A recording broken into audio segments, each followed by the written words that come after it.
L'horloge de la cuisine marquait 3 heures du matin quand Kylian réussit enfin à monter au grenier de la maison de sa mère à Bondy. Il avait promis à Faiza qu'il l'aiderait à organiser les affaires anciennes avant le déménagement dans la nouvelle maison. Mais entre les entraînements, les matchs et les engagements, il remettait toujours à plus tard.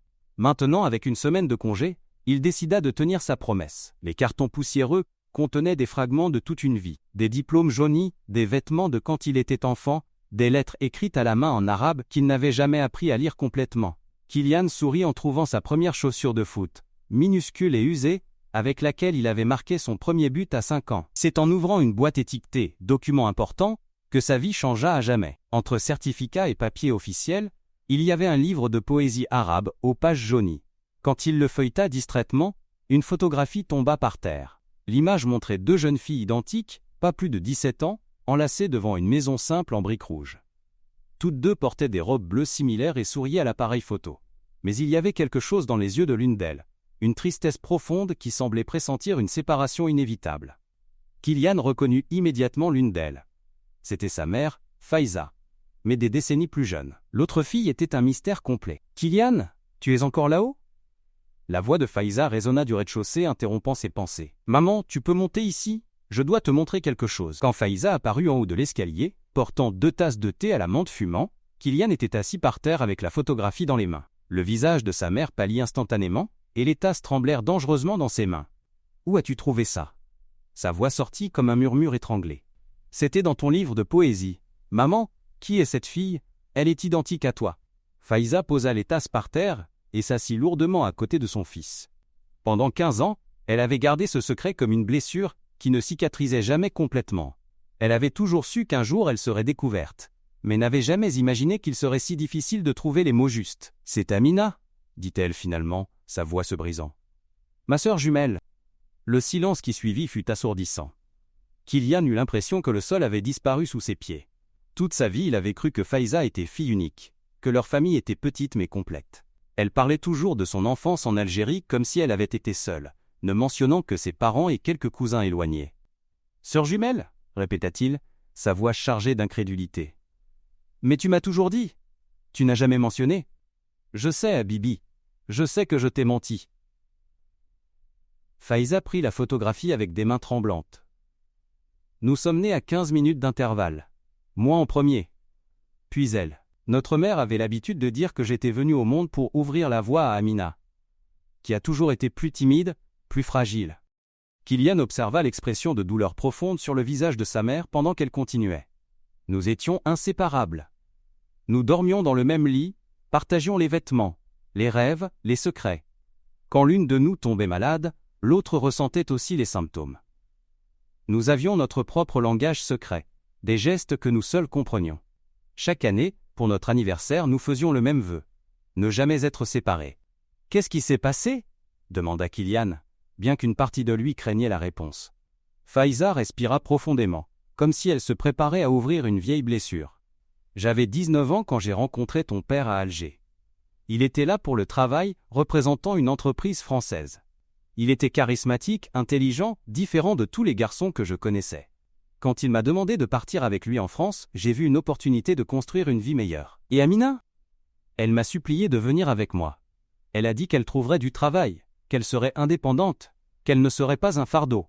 Mais Wilfried, ton père, a dit que ce serait plus facile si j'y allais seul d'abord, qu'après, quand nous serions installés, nous pourrions la faire venir. » Kylian commença à comprendre l'ampleur de ce qu'il découvrait. « Mais vous ne l'avez jamais fait venir ?»« J'ai essayé, Kylian. Je jure par Allah que j'ai essayé. Les premiers mois, j'écrivais des lettres constamment, j'envoyais de l'argent quand je pouvais, j'ai promis que bientôt elle serait avec nous. Mais la vie ici était plus difficile que nous l'imaginions. Ton père a perdu son travail, je travaillais dans 2 ménages pour payer le loyer.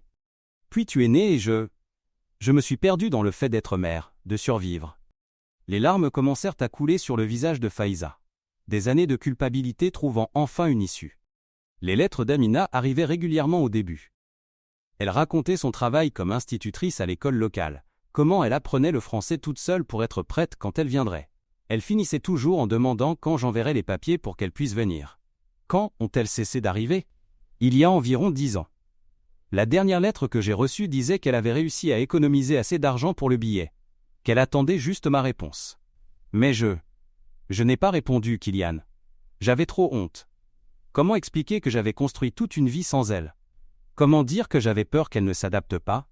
Qu'elle cause des problèmes dans mon mariage? Que j'étais devenu une personne différente? Kylian sentit un mélange de colère et de tristesse monter dans sa poitrine. Alors tu l'as simplement abandonnée? Je me suis convaincu que je protégeais tout le monde.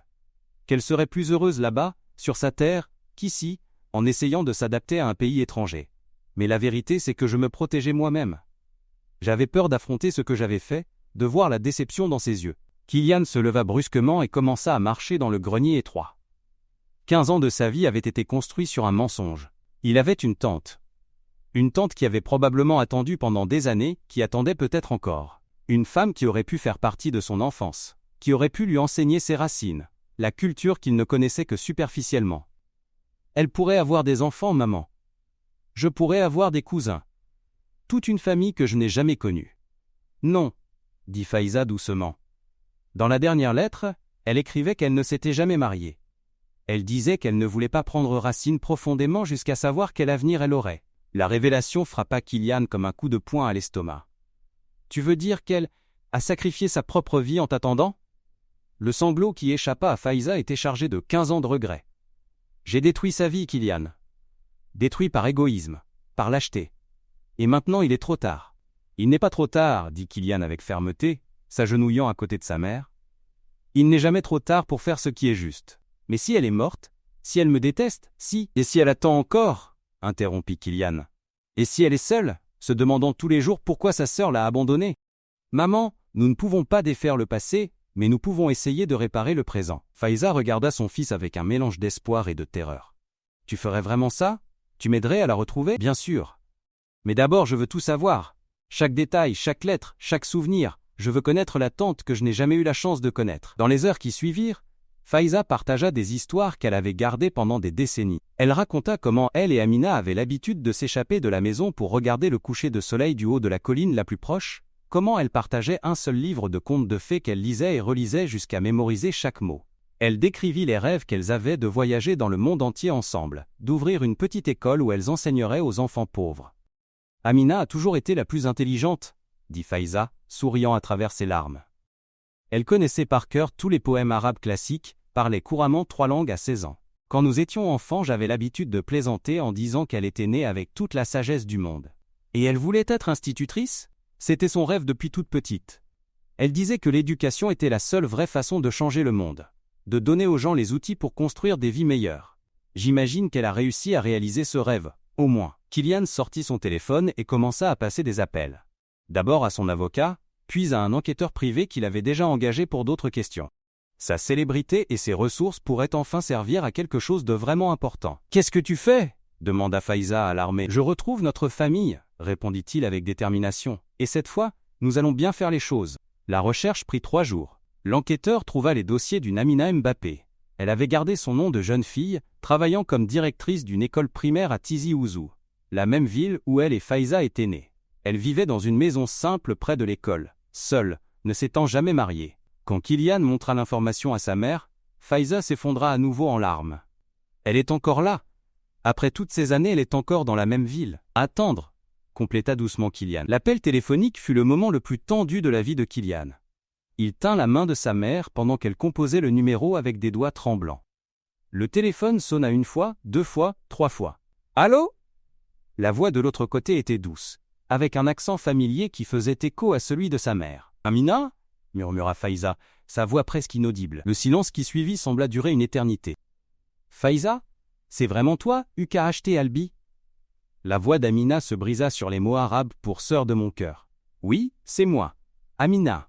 Je suis désolé. Désolé pour tout. » Les pleurs qui vinrent à travers la ligne étaient simultanés. 2 sœurs qui avaient porté la douleur de la séparation pendant des décennies se retrouvant enfin à travers un fil téléphonique. « Je n'ai jamais cessé d'attendre, » dit Amina entre les sanglots. « Chaque jour, je vérifiais le courrier. Chaque jour, j'espérais que tu... » « Je sais, Habibti. Je sais et pardonne-moi. Pardonne-moi d'avoir été lâche, d'avoir laissé la peur parler plus fort que l'amour. Il n'y a pas besoin de pardon entre nous. Il n'y en a jamais eu besoin. Tu as toujours été mon autre moitié. » Kylian, écoutant la conversation, sentit les larmes couler sur son visage. Plus tard, Il prit le téléphone et se présenta à la tante qu'il n'avait jamais connue. « Tante Amina, c'est moi, Kylian. »« Kylian » répéta-t-elle son nom comme s'il s'agissait d'une prière. « Mon neveu, j'ai regardé tous tes matchs, tu sais. J'ai un album entier avec des coupures de journaux sur toi. Je me suis toujours senti si fier. Même si tu ne savais pas que j'existais. Maintenant je le sais. Et je veux te connaître. Je veux que tu fasses vraiment partie de notre famille. J'aimerais ça plus que tout au monde. » 2 semaines plus tard, Kylian et Faiza étaient à l'aéroport Charles de Gaulle, attendant l'arrivée d'Amina. Kylian avait insisté pour payer tous les frais du voyage et avait déjà arrangé un appartement pour elle près de chez eux. Quand Amina émergea de la zone d'arrivée, ne portant qu'une petite valise et un sourire nerveux, les retrouvailles furent bouleversantes. Les 2 sœurs s'embrassèrent et pleurèrent pendant de longues minutes, 15 ans de nostalgie concentrés dans ce moment. Kylian observa, ému, les ressemblances entre elles.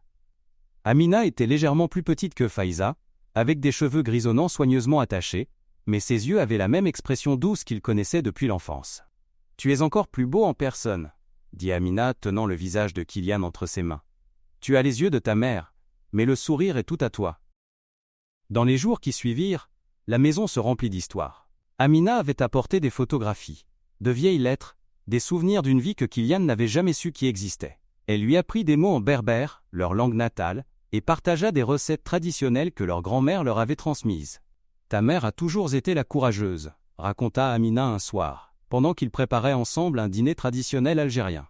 « Quand nous étions enfants, elle me défendait toujours contre les intimidateurs de l'école. J'étais très timide, mais elle n'a jamais eu peur de se battre pour ce qu'elle pensait juste. Alors pourquoi a-t-elle eu si peur de reprendre contact avec toi ?» demanda Kylian. Amina arrêta de couper les légumes et regarda pensivement par la fenêtre. Parfois, les gens qui sont les plus courageux dans les petites choses sont ceux qui craignent le plus les grands risques émotionnels. Ta mère n'avait pas peur de me défendre contre des étrangers, mais elle avait peur que je la juge pour ses choix. La peur de perdre ceux qu'on aime nous fait parfois perdre exactement ces personnes. Kylian comprit que la sagesse de sa tante était le résultat d'années de réflexion solitaire. Elle avait utilisé le temps d'attente pour devenir une personne plus profonde, plus compréhensive. « Mais tu n'as jamais renoncé à elle. » »« Comment aurais-je pu ? Elle fait partie de moi. » Quand tu aimes quelqu'un vraiment, tu ne renonces pas simplement. Tu attends, tu as la foi, tu crois que l'amour trouve toujours un chemin pour revenir. La présence d'Amina transforma toute la dynamique familiale. Elle apporta avec elle non seulement des histoires du passé, mais une perspective différente sur la vie. En tant qu'éducatrice, elle s'intéressa immédiatement aux projets sociaux de Kylian et suggéra des moyens d'élargir son impact. « Tu as une plateforme incroyable », dit-elle lors d'une des conversations qui s'étendait jusqu'à l'aube. « Mais savais-tu qu'il existe des milliers de familles comme la nôtre ? Des gens séparés par les circonstances, la peur, les malentendus ?» C'est ainsi que naquit l'idée de la Fondation Réunion, une organisation dédiée à aider les familles séparées à se retrouver. Kylian utilisa son influence et ses ressources pour créer un réseau de soutien qui offrait tout, de l'assistance juridique au soutien psychologique pour les personnes qui cherchaient des parents perdus. Le premier cas qu'ils aidèrent fut celui d'un réfugié syrien qui avait perdu le contact avec sa fille pendant la guerre. 3 mois plus tard, père et fille s'embrassaient dans le même aéroport où Amina était arrivée. « C'est plus important que n'importe quel but que tu puisses marquer », dit Amina, observant les retrouvailles à travers des larmes de joie. Des mois plus tard, lors d'une interview pour un magazine français, on demanda à Kylian ce qui avait changé dans sa vie personnelle. « J'ai découvert que la famille ne concerne pas seulement les gens que nous connaissons depuis toujours », répondit-il. Parfois, la famille concerne les gens qui attendent de nous connaître, qui portent notre amour même quand nous ne savons pas qu'ils existent. J'ai appris qu'il n'est jamais trop tard pour réparer ce qui a été brisé, pour construire des ponts là où il n'y avait que de la distance. La journaliste, curieuse, demanda des détails sur cette découverte. Ma mère a porté un secret pendant 15 ans, parce qu'elle avait peur de causer de la douleur. Mais nous avons découvert que la douleur de la séparation était plus grande que tout inconfort que la vérité aurait pu apporter. Parfois, protéger quelqu'un signifie avoir le courage d'être vulnérable. Dans la même interview, Kylian annonça qu'il dédierait une partie significative de son temps libre à la Fondation Réunion. Le football m'a tout donné. La célébrité, l'argent, la reconnaissance. Mais c'est ma famille qui m'a donné un but.